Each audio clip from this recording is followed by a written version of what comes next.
നമ്മൾ ഇസ്ലാമിക സിലബസ് പഠിക്കുന്നുണ്ട്. സ്വാഗത പ്രസംഗത്തിൽ കുട്ടി പറഞ്ഞതുപോലെ ഇസ്ലാം ലളിതമാണ്, സുന്ദരമാണ്.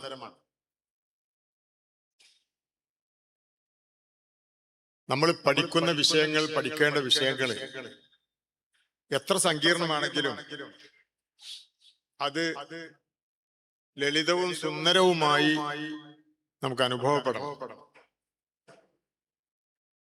നബി സല്ലല്ലാഹു അലൈഹി വസല്ലമ തങ്ങള്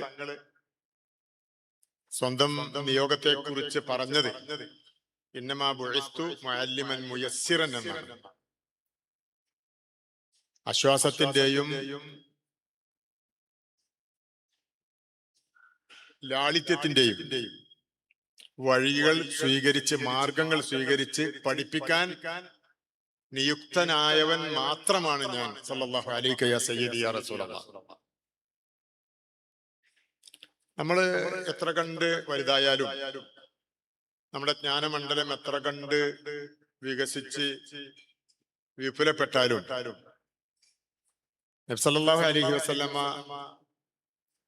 തങ്ങൾ പഠിപ്പിച്ചതിന്റെ അപ്പുറത്ത് പോകാൻ പറ്റുമെന്ന് നമ്മൾ വിചാരിക്കുന്നില്ല. നബി തങ്ങള് സ്വന്തം നിയോഗത്തെ കുറിച്ച് പറഞ്ഞത് ഞാൻ മുഅല്ലിം മുയസ്സിറാണെന്നാണ്. ആശ്വാസത്തിൽ, ലാളിത്യത്തിൽ കാര്യങ്ങൾ പഠിപ്പിക്കുന്ന, അതിന്റെ മെത്തഡോളജി ഒക്കെ സ്വീകരിച്ച്, മാർഗങ്ങൾ, മനഃശാസ്ത്രമൊക്കെ ഉപയോഗിച്ച് പഠിപ്പിക്കുന്ന അധ്യാപകൻ മാത്രമാണ് ഞാൻ എന്നാണ്. നമുക്ക് അതിന്റെ അപ്പുറത്തൊന്നും പഠിപ്പിക്കാനില്ല, നമുക്ക് സാധിക്കില്ല. അതിന്റെയൊക്കെ അപ്പുറത്ത് കാര്യങ്ങളൊക്കെ വിപുലപ്പെട്ട് സങ്കീർണമായി തീർന്ന്, ദുർഘടമായി തീർന്ന്, ദുസ്സഹമായി തീർന്ന്, അങ്ങനെ നമ്മൾ പഠിക്കേണ്ട കാര്യങ്ങള് അപ്രാപ്യമായി തീരുന്നൊരവസ്ഥ ഉണ്ടാകൂല. അത് തീർച്ചയാണ്. നമ്മൾ ആ വഴിക്കാണ് ഇപ്പൊ സഞ്ചരിച്ചുകൊണ്ടിരിക്കുന്നത്.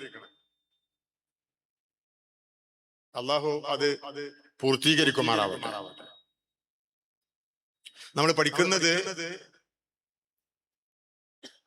തീർച്ചയായും പഠിപ്പിക്കാനാണ്. നമ്മളെ പഠിപ്പിക്കാന്, മറ്റുള്ളവരെ പഠിപ്പിക്കാൻ.